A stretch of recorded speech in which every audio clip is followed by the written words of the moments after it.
Hello and welcome everyone. Thank you for joining us today for the webinar. I am Khushboo Jha. I'm the CEO of BuyProperly Limited. And at BuyProperly, we have a platform for fractional investing in real estate. As most of you who are attending here would know that investing in real estate has become really, really expensive.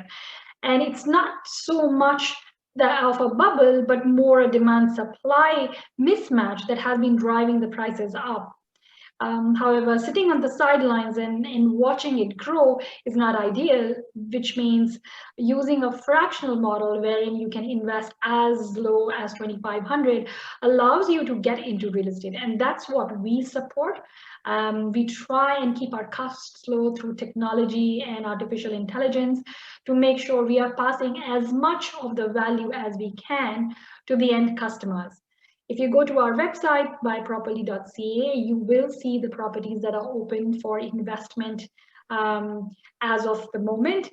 Things are real time. You can actually invest in less than 7 minutes. And so if you're interested in something, you should move quickly. We've recently been looking at pre-construction, and pre-construction is considered a great way of entering real estate and buying new real estate. And so we thought it might be helpful to educate all our customers, including me, and learn something from a person who is very well known in the real estate space. I would like to welcome Hunter Milborne. He's the CEO and president of Milborne Real Estate. But the most important thing about Hunter has been the amount of experience he has. He's been personally responsible for selling over 25 billion in properties. He has been called by some as the king of condos, sold over 100,000 units, and he has tons of experience. That's only one part of it. The second part is how innovative he is. And there's a reason why everybody respects him as much as this is because he's entrepreneurial, he's innovative, and he's always coming up with creative solutions. So today we are going to learn a little more about how we can think about pre-construction, why we should think about pre-construction, and given his rich experience in projects ranging from vacation to multi-use and across locations around the world, I'm sure we will all learn a lot. So I will turn it over to Hunter. Hunter, welcome and thank you for joining us. And we are here to learn from you about pre-construction and why people should be thinking about investing in pre-construction. Thank you so much, Khushboo. So I'm looking forward to it. And, we have some points to make, and hopefully we'll have some time for questions as well, because, we don't want this exchange to be totally unilateral. We want to have some interaction. So just a little bit about our business. I mean, Milborne Group, I founded about 45 years ago. And in those early days, the, condominium industry was really in its infancy. So the volumes were lower, the prices were significantly lower. And, the industry kind of grew up around us. But, in the GTA today, not counting any resales of condos of existing product, there's between, in a slow year, maybe 20,000, and in a busy year, perhaps 35 or 36,000 annual sales of pre-construction condos. So it's not a peripheral part of the market anymore. It's really a mainstream event. But as often, it's something that, with people who are, first-time investors or thinking, you save some money, you want to make sure that it's placed well. And, you want to make sure that if it's an existing piece of real estate, you can see it and touch it, where a pre-construction is not built yet. So there's some, inherent benefits of doing it that way, but there's some cautions as well. So that's what we're going to talk about. And, the first really thing I think that's very important when you're an investor is just, what are the mega trends out there? I mean, it's really the demographics that drive the prices.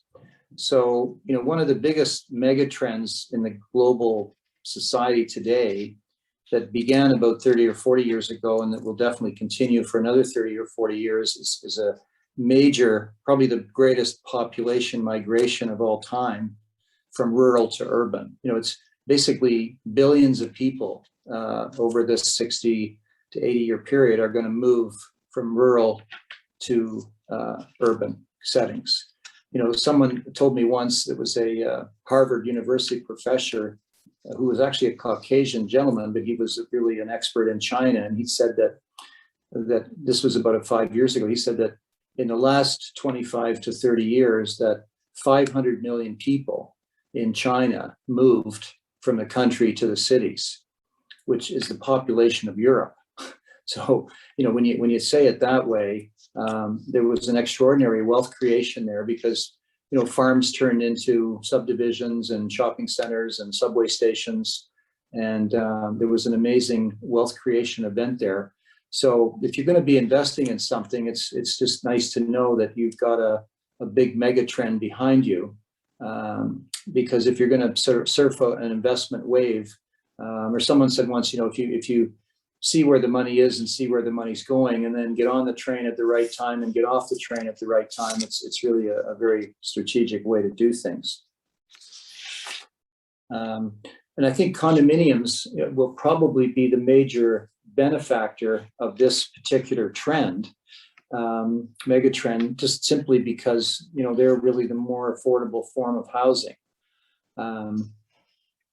We're going to talk in a little bit why condominiums are kind of the de facto entry level pricing affordable homes that people can buy today. So a little bit about demand and supply. I mean, this is really basic economics 101. Because I think if you're going to invest in a field, that you really want to understand the demographics, because the demographics are what really drives the supply and demand balance, and what happens to prices. So Central Mortgage and Housing Corporation, CMHC, which is a federal agency of the country, has done recent demand studies for Toronto and the GTA, and they basically have stated that the city needs 50 to 55,000 new homes each year in order to create a balanced market. And a balanced market is where prices would go up at maybe, let's say, 2 to 4% a year, with inflation, let's say. So that's the reality of the demand. With respect to the supply, the reality of the supply is that for the last 25 years, the supply of new homes annually in the GTA has been in the range of 35 to 45,000. And I did quote those construction pre-sale numbers earlier of, let's say, in the range of 20,000 to 36,000, but those were condominiums only. So this was total new homes. So what you've got is an analysis that says that the demand is going to be for 50 to 55,000, and the supply is 35 to 45,000. So you've got a pretty significant annual deficit in that supply, and that annual deficit adds up, and it really then becomes a cumulative deficit. So that's why prices have gone up a little bit more in the last few years, but have consistently gone up a lot. Like the average price increase, if you look statistically over the last 40 years in Toronto, it's compounded at about a 6% annual price increase. And when we do our math, we usually try to do it at 4%, because if we do it at 4%, because you do have cycles. So, you'll have periods of time to get that 6% average over 40 years. You could have a 5-year period where it's relatively flat, but you could have another 5-year period, like the last 5 years, where prices have gone up, much more significantly than 6%. So just how does Toronto sort of fit in with what's happening in North America? So there's a cost consulting company in the US that does an annual study, and it's called the King of Cranes. And for the last 10 years in a row, Toronto has been the #1 city with the most cranes. Basically, they just count the cranes in a city. But it's not #1 by 5 or 10 or 20 or 30%. It's #1 by like triple. So you would need 4 or 5 US cities combined in the annual new home sale volume to kind of add up to what Toronto has been getting in terms of its supply in that 35 to 45,000 range, even though it's been deficient from what the demand would say. So Toronto had 121 cranes in the last year. It's 246 if you count the suburbs. So 27% of the cranes in North America of those top 10 or 12 cities were in Toronto. So you really need New York, Washington, Seattle, Miami combined to get to the same volume that you would get in Toronto. So we're very beneficial. It's very beneficial that we're here in such a great market for affordable residential projects. So I just want to talk a little bit now about how that supply of new homes has changed, and one of the reasons why in the last 5 or 10 or 15 years that price appreciation has accelerated. So if you take those basics of supply and demand that we just went over, and have a significant reduction in the supply, then it's economics 101 again. If your demand is increasing and sustainable, and your supply gets choked at some point, it does mean that prices are going to go up more quickly. So what happened was that in 2005, because in that previous 10 years, between 1995 and 2000, in the early 2000s, there was really a move afoot here that people were upset about the sprawl. So you were getting kind of subdivision after subdivision, eating up farmland, and basically the increase in commuting times. And so basically the provincial government in Ontario made a decision in 2005 to create what they call the Green Belt. And it's the largest green belt in the world, going around that GTA, encompassing the Golden Horseshoe, as we call it. So nearly 1 million acres of farmland was frozen for development. So before this Greenbelt legislation came in, because remember earlier I said that for the last 20 to 25 years, about 35 to 45,000 new homes were delivered in the GTA. So pre-2005, 2/3 of those new homes were single family or townhouse, and 1/3 were condominiums. So now, once this legislation really choked off the supply of new homes, the single family homes, because this is what was most affected by the Greenbelt, because their goal was to restrict supply, and the result was that it cut off a substantial portion of the supply of single family homes and townhomes, the low-rise supply. And it also resulted in intensification and the larger densities near the existing infrastructure. So, if you look at a city like Mississauga today, they've said, okay, we're going to build a new LRT from Lakeshore up here, Ontario, to Highway 7. And now you're getting thousands of new condominiums that are going to be built along that LRT. So they're using their existing infrastructure. So, and saying, look, rather than, taking a couple hundred acres of farmland, and now we have to build new schools and new police stations and new fire stations to, support that infrastructure. Let's, freeze that development land, keep the farmland, and intensify. And so it was almost a shot in the arm to prevent the development of more single-family homes, and correspondingly saying, look, if we're going to have increased density, that's going to mean more medium and high-density condominiums. So by 2015, out of that same annual supply of 25, 35, 45,000 homes per year, now 2/3 of the supply was condominiums, and only 1/3 was single family and townhomes. So the price of single family homes between 2005 and 2015 and continuing to today really accelerated beyond inflation, beyond that 6%. I mean, it was almost like a 9 or 10% compounded rate of appreciation, even more than condominiums. So in the past, single family homes have been as good and better investment than condos, but they've been significantly more or less unaffordable. So the condominiums, like most of the condominiums we sell today, are still, in the range of $500,000 to $750,000. So they're still relatively attainable for a lot of people. But you need at least probably 10, 15, 20% to buy something on your own. So that's why when Khushboo and I connected, I really said, look, I really believe in what you're doing. You're democratizing the real estate investment, which is right now restricted to people who either by choice or by necessity, have $75,000, $100,000 to invest so you can buy something on your own. But if you don't have that much, it's difficult to get started. So this is a great way to start and build equity. And we have a saying in our business that you can't outsave real estate.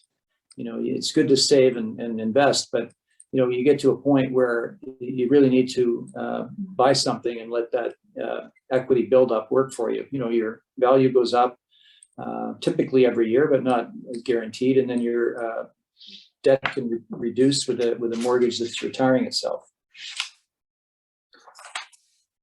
So, the kind of the case for pre-construction purchases as opposed to buying, because let's face it, I mean, most people, when they think of real estate, they think of an existing product, whether it's a single family home or a townhome or a condominium. So it's built a few years ago, and I'm going to buy it and I'm going to rent it out, and I'm going to close on it in 30 or 60 or 90 days and wait for the rents to go up, wait for the appreciation to come. And there's nothing wrong with that model. I've done it as well, but I think that this is just a little example of why I think that it's a better case to buy something pre-construction, because you've really are using leverage in a very prudent way. So if your asset value, let's say you're purchasing an interest through BuyProperly in a condominium that's valued at $700,000. So the deposit amount is typically around 15%, and it's usually paid in installments. So you would pay $5,000 to $10,000 when the agreement of purchase and sale is signed, the balance up to 5% in 30 days, another 5% in 180 days, and another 5% in probably a year or maybe a year and a half. So that deposit is stretched out. So it also enables people to save up a little bit of more money if they want to pay that deposit a little bit over time and not have to come up with it all at once. So let's just assume, notwithstanding the fact that the average rate for the GTA of appreciation over the last 40 years is 6%, but nobody in the last few years was higher, which some might suggest, well, that means it's going to stay higher. Others might suggest it's going to revert to a mean and correct itself. So the numbers that we like to use are very conservative, because if it's better numbers than this, then nobody minds doing better. But it's just nice to calculate with a conservative number. So if your asset value is $700,000 and you're looking at a delivery of 4 years, and even if you assume that the $100,000 deposit went in up front and not stretched out over a year and a half, if your asset value appreciates at 4% per year, well, 4% of 700,000 is about $28,000. Times 4 years is $112,000. So basically, by putting up $100,000 deposit, or whatever the math is, whether it's $2,500 or $5,000 or $10,000 or $20,000 for a shared purchase, it basically is, and nobody says this has to happen. It's not a guarantee, because it's just what's happened for the last 40 years in a bit more conservative way. What's going to happen for the next 4 years? It's more of an extrapolation. So, but that would basically provide about 100% return on your equity, which is 25% if you annualize it. annualize it. You know, if it's 6%, then it's 170% return, which is 42% annualized. So you don't really need to do the math at 6% or 8% or 10% because the numbers still work really well at just 4%. So that to me is the real essence of the magic of buying pre-construction. And if you think of you know, how does an average person make money today? Well, you know, if you talk to 100 people, how many people made money in real estate? How many people lost money in real estate? I think you'll find that the vast majority, probably over 90 to 95%, made money in real estate, and not too many people lost. I mean, it doesn't mean that you can't lose, but I mean, the way you lose is you buy more than you can afford and you sell at the wrong time. That's really the way you can get into a problem in real estate. But in the stock market, it's much more of a casino and a crapshoot. You know, I don't know how an average person can do that well in 4 years with mutual funds or stocks or things, just because it's very difficult to know what to do, when to buy, when to sell. You know, markets are, you know, up and down. It's really much more difficult. Not to say that a lot of money can't be made in the stock market, but you know, I'm not smart enough to do that. There's other people that can do that, you know, but not me. So, you know, to me, it wasn't a get rich quick plan. It was a get rich slow plan, where you could basically, you know, buy a condominium or part of a condominium, partnering with people, and then, you know, wait for that appreciation, wait for that debt reduction. But often, you know, as we know, everyone, you know, you have a comfort zone. And, you know, to do something that you haven't done before often has some reticence to it. So I would encourage everyone to, you know, go to a condominium sales office and just, you know, shop and see what the questions are, what the answers are, and learn a little bit about what happens in a pre-construction situation. And, you know, go online and there's lots of information and lots of videos that give you information about what areas, you know, have the best employment projections and you know, so we have a video. I'm not sure if we're going to show it or not, or whether we're going to just go right to questions. What's your plan now, Khushboo? Yeah, let's do the video. I think your presentation is over, so let's do a quick video of what a pre-construction video looks like and what is it that you get to see when you're making these decisions, and then we can dive into more detailed questions. Yeah, this is a video. I mean, it's very current. It's on a project called Alba, which is being developed by a company called Edenshaw in Mississauga, and it's at here, Ontario and Fairview. So there's no LRT there today, but there's an LRT that's going to be built, and by the time the building is finished, there'll be an LRT that goes right from here, Ontario and Lakeshore, right up to Steeles and then on to Highway 7.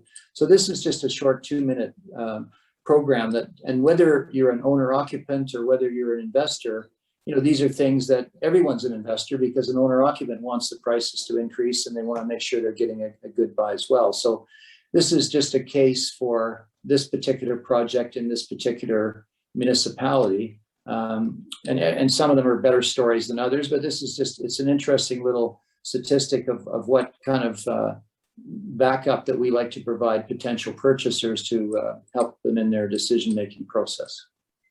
And this is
Hunter. That was a very insightful presentation.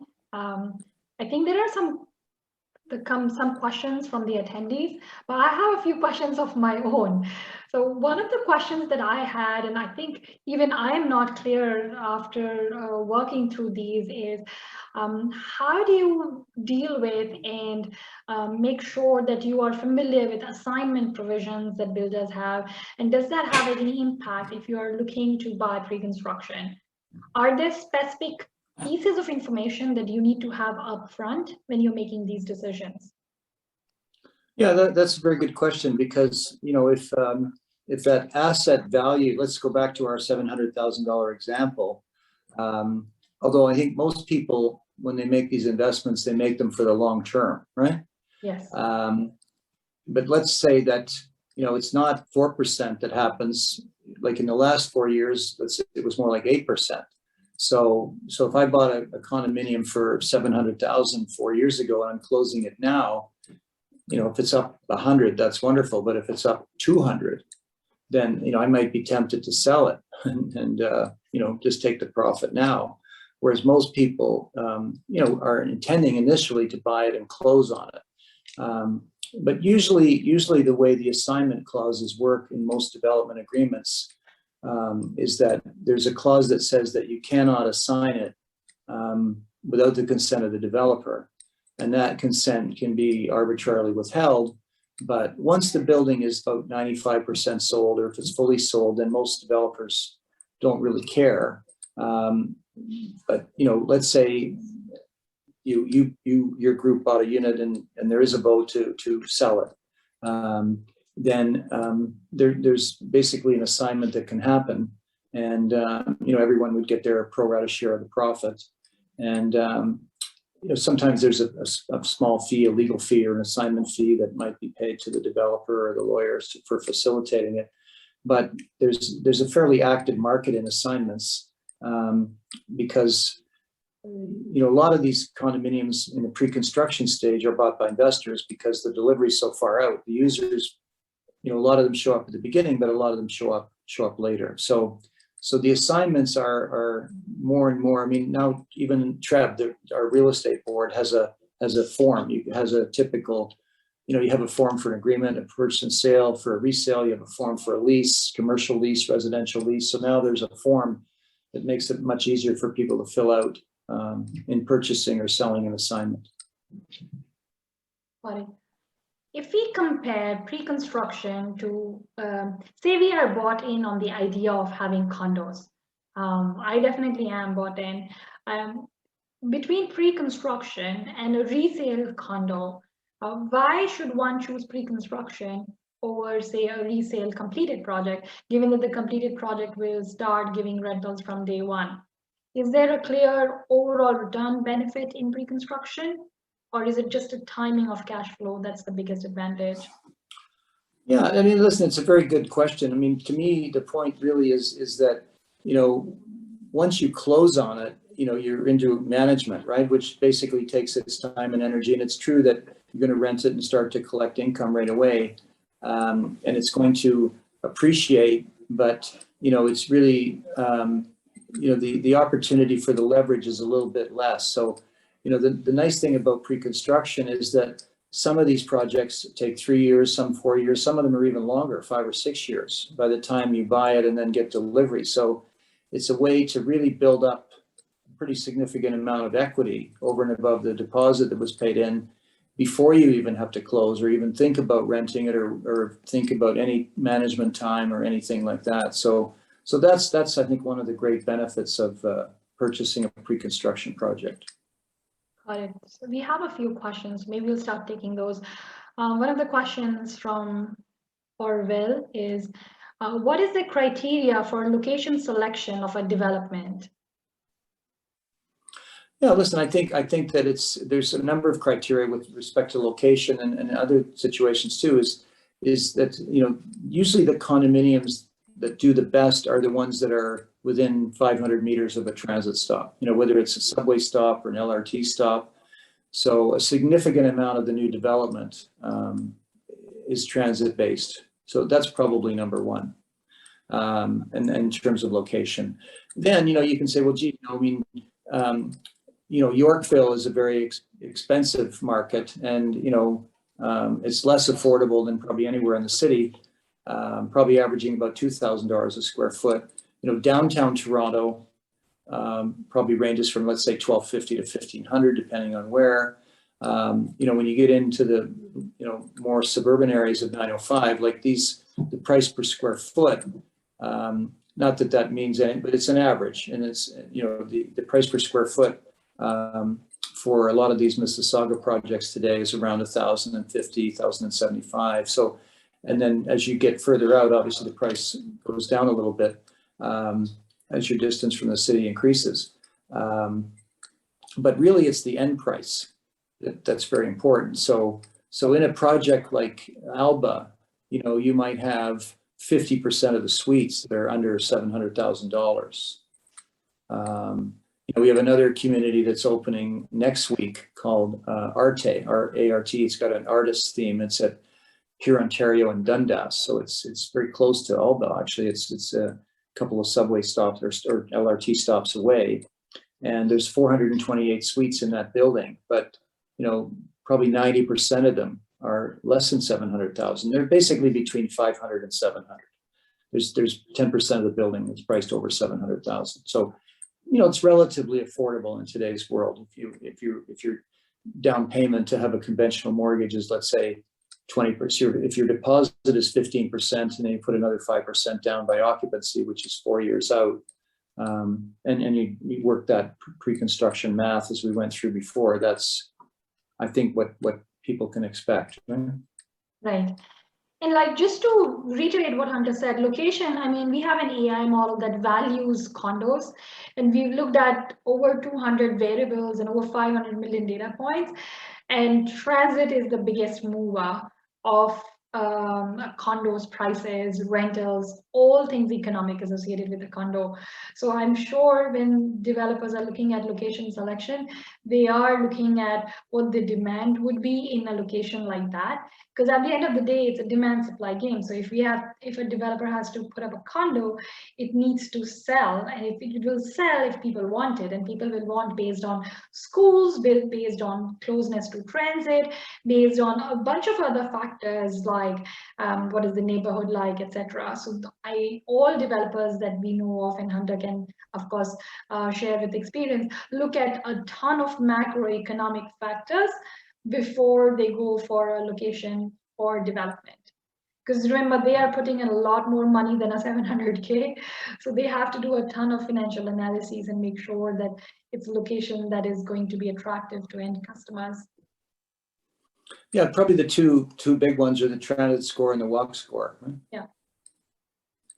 The next question was, are all pre-development opportunities required to show proof of insurance and other approved permits?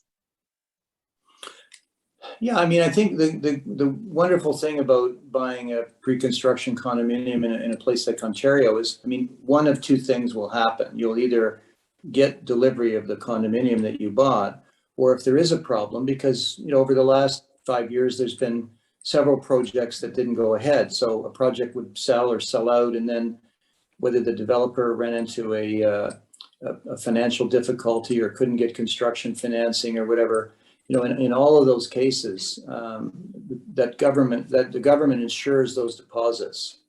So it's like really having money in the bank. Like you can't really lose your deposit. So one of two things happens: you either get what you bought when you get it in delivery, or if something bad happens, then you'll get your money back, which is still not very good, because that might be a year or two later, and you've lost that appreciation opportunity. So that's why the sponsorship is important in terms of who the developer is, are they well capitalized, is it under construction, what's the plan for construction? Because usually once they start construction, then they go ahead for sure.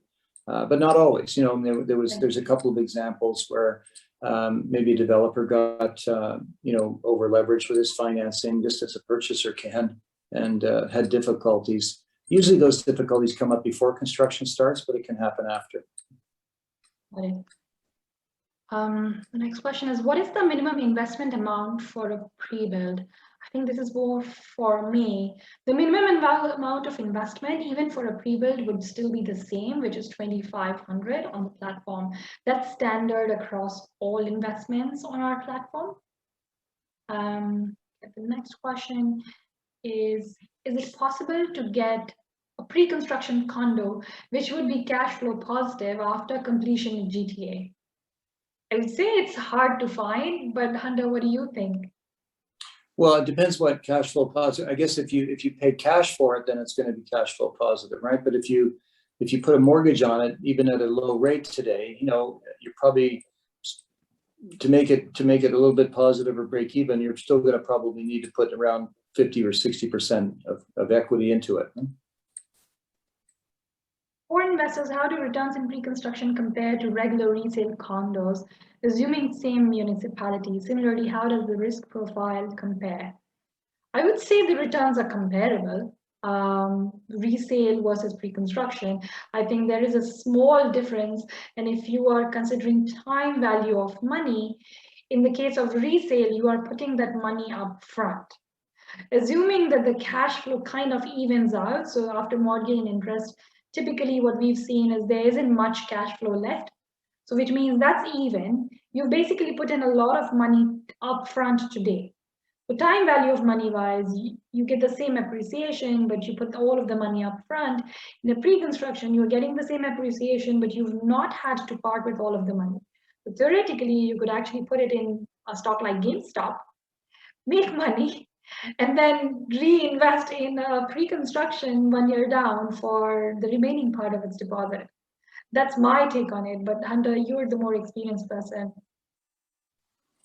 Yeah, listen, I think that's, with the exception of investing it in the stock market in the meantime, because then you're, trying to time the market. It's very difficult to time a market, because prices do vary. I mean, in the 70s and 80s and 90s, we did have sort of a more volatile market. It had 4 or 5 years where prices would go up, but you could have 3 or 4 years where they went down or they flattened out. So what's happened in the last 10 or 15 years is that instead of that price cycle that's gone up and down, we've really had an up and then a plateau and then up again and then a plateau. So there hasn't really been much of a downturn.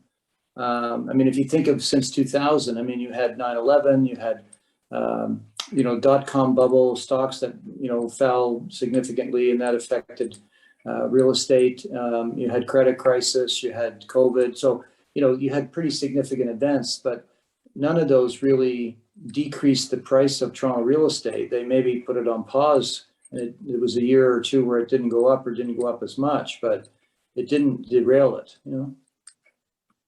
This one is for you, Hunter. So it's from Chris.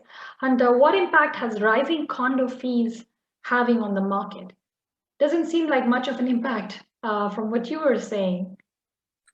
No, I think, listen, I mean, there's a certain amount of inflation that's built into the market. I think, when someone buys a house, they, have expenses, whether they're imputed or whether, if they cut their own lawn or they hire somebody to cut it, or if they, if their furnace breaks, they need to replace it, and they need to, maintain the property. And if they need a new roof after 15 years, then they have to pay for it. So, but nobody really puts that money aside every month and said, well, I'm going to plan for those future events, right? In a condominium, the provincial law says that you need to put aside 10 to 15% of the annual budget for future repairs and replacements. You do a reserve fund study and they say, look, the carpets have a useful life of 10 years, the roof's 20 years, the furniture and the amenities is 7 years. So they try to budget for, when you have to replace that depreciating part of the building, and basically put aside a little bit of money every year and invest it so that when those times come, like condominium corporations, the money they earn from their investments, it's not taxable. So, if it's 50 cents per square foot per month, or 55 cents per square foot per month, or 60 cents per square foot per month, I mean, typically those fees have risen over time along with inflation. But the condominium market today is like, if you went back 30 or 40 years, every fifth anniversary going back, I mean, the condominium market has done nothing but improve. So notwithstanding the fact that those numbers typically go up, they go up pretty gently. And, it's one number that kind of stares you in the face every month that has some future reserves in it. So normally a separate person who owns a single family house or a townhouse probably wouldn't be doing that every month and setting aside money. They just have to pay those expenses as they come up. Yeah, and we've done a lot of analyses comparing houses versus condos, and we've seen that for good deals, at least the deals on our platform, they turn out to give similar returns. So while it appears that the maintenance is actually going to eat away all of your profits, it's not quite true, because in a house, you end up incurring some of those expenses any which ways. It just happens more ad hoc, bulk manner, and a more sustained, predictable manner in a condo. But at the end of the day, if we were comparing a 5-year total expense towards maintenance in a condo and total expense in a house, they kind of turn out to be even. So it nets out to give pretty good returns from what we've seen. Next question was, what pre-construction products are currently offered? Are these strictly commercial products, rental buildings, etc.? Are they listed on the website? How are these pre-construction properties enrolled in this program? Are they? Oh, that's a lot of questions. Let me answer one by one.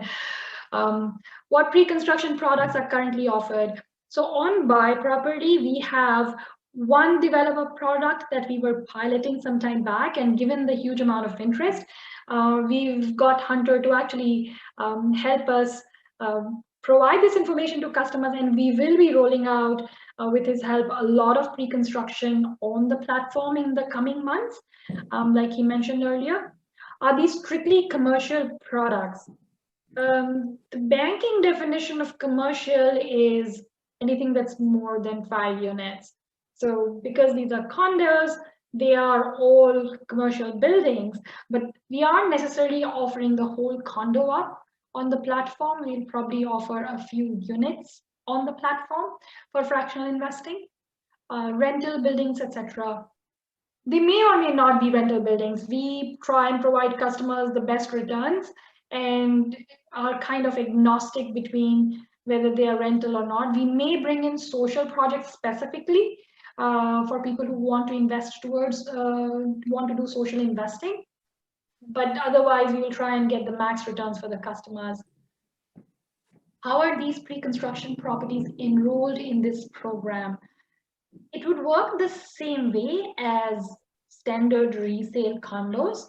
They will be set up in a limited partnership structure, and therefore you would join in as a limited partner or a shareholder of a special purpose vehicle / company that owns that property. So we don't own those properties. You as a shareholder own a share of the company that's owning the property.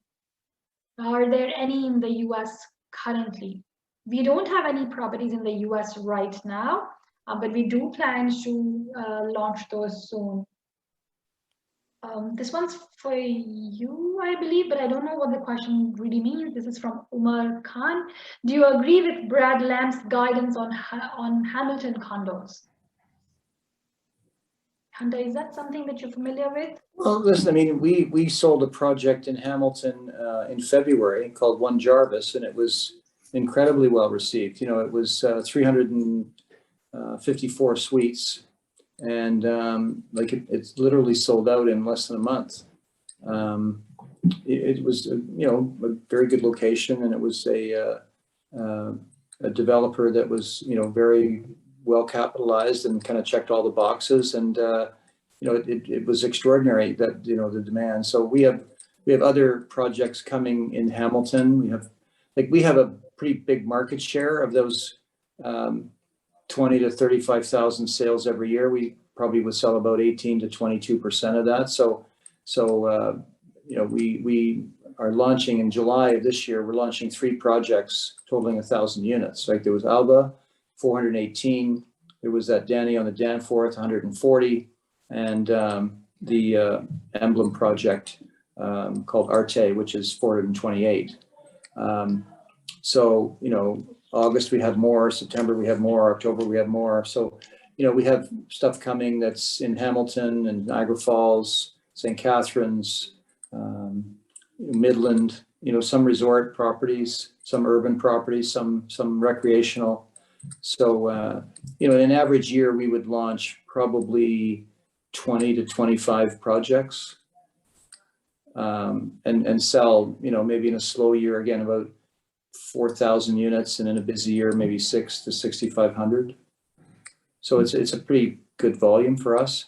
But, we're a business, so we would like to make new contacts. And I think I really believe in what you're doing, Khushboo, and I want to congratulate you, because I think that, it's not just a business enterprise, but it's almost like a social mission too, because, with somebody with smaller amounts of money, how are they going to do it, right? Where are they, how can they participate in an organized way, in this incredible real estate market that we have? It's almost, you're democratizing the ability to, invest and saying, well, it's you don't have to have $100,000 or $80,000 or $75,000 to participate. You can participate with a much smaller amount of money and build it up over time so you can get to that point, right? Yeah. And specifically with Hamilton, I feel like I am super bullish on Hamilton. I've invested in 1 or 2 deals through the platform, because as a startup founder, clearly I don't have 100K set aside. But Hamilton has been a good market for us, both for housing and for everything, primarily because the rental vacancies are really low in Hamilton right now. It's close to downtown Toronto. There are go buses that get you actually into downtown, like 55 minutes, and is way cheaper. And unlike a lot of suburbs, Hamilton is a city of its own. So it has everything. So it's not like you are going and settling into middle of nowhere. It's a well-thriving city with good neighborhoods, with restaurants, pubs, a full life. And that's kind of making Hamilton more attractive than, say, a far remote area where there's actually a large plot of land, but actually even for getting a loaf of bread, you have to drive like 4 kilometers.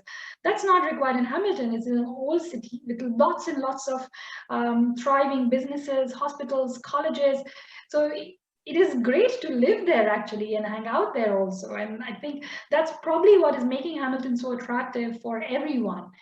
Apart from the fact that it's of course cheaper than Toronto, it's a place you won't mind living.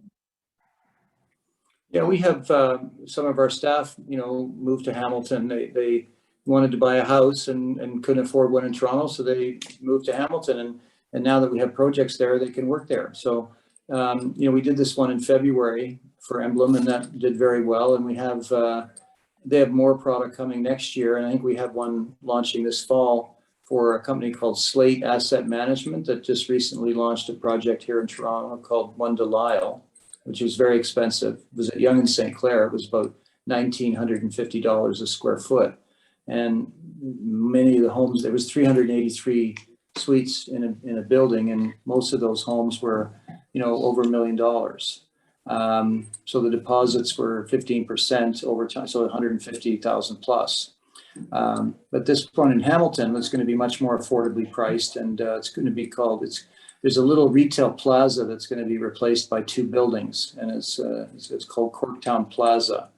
So it's very close to the GO train station, and so that's probably going to be coming in the mid to late fall. Got it. Quite a few questions, and we have only 5 minutes, so I'll try and cover. But for those of you we've not been able to cover the questions for, we will get back to you over email and make sure that some of these questions are covered, because in the interest of time, I may not be able to cover all of these. One of the questions is, who owns these properties at BuyProperly? Who is determining the amount of equity being offered? What is a typical percentage of property being fractionalized and sold to investors? Is it by unit or by project? Okay, this is again a lot of questions. So all of these properties are held in a special purpose vehicle or a separate company / entity, which BuyProperly sets up per property or per project. In terms of who is determining the amount of equity being offered? Well, we are purchasing these units. So for example, if it was a pre-construction condo, we will actually be purchasing that condo, and therefore the equity being offered is the equity being required for that condo or house to close the purchase. And so that's what's going to be the value, unless it was a large developer project and they were trying to raise, say, 10 million, we will probably offer a smaller fraction. But in most other cases, it would be the entire property that we would buy, and so that's the equity required, and that's what's fractionalized and sold to investors. Do you need a securities license to sell this type of product? Not a license, but reporting, yes. So we do partner with authorized securities dealers to sell these products, and there is several layers of compliance checks. If you were to invest through us, that would happen before we put your money anywhere. So those will be the checks that are inbuilt. Do you get any cash flow through investment opportunity? Well, it depends, not in pre-construction, not till you close on the property, but for a standard resale or residential, yes, there is often cash flow through the investment. Most of our properties are actually cash flow positive. We are very picky on what properties, and Hunter knows that we've been trying to only look for properties that can give at least some cash flow. Does appreciation get impacted by rising condo fees? I think, Hunter, you covered that. Do you get tax benefits as a partial investor? Yes, so whatever tax benefits you would get as a full investor, you will still get as a partial investor. So all of the benefits would be accrued to you.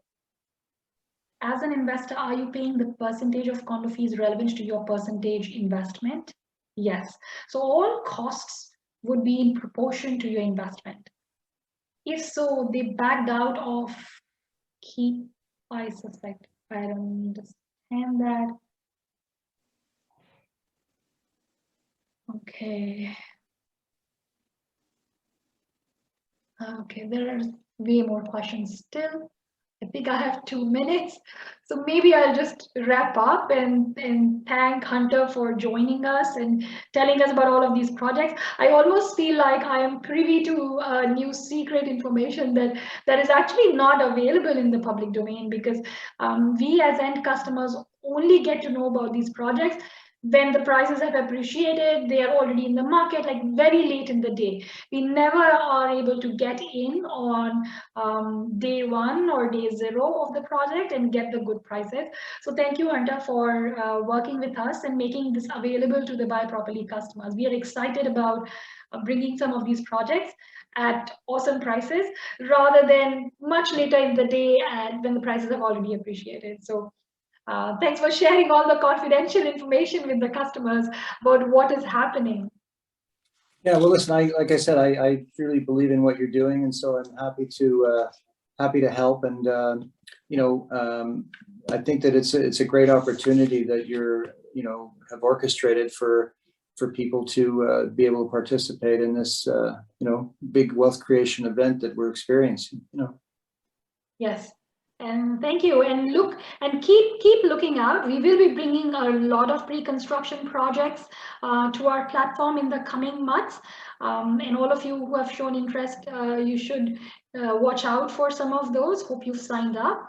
If you have more questions for me or for Hunter, feel free and we will reach out to him and get back to you with some of the answers on that. Thank you everyone for joining us.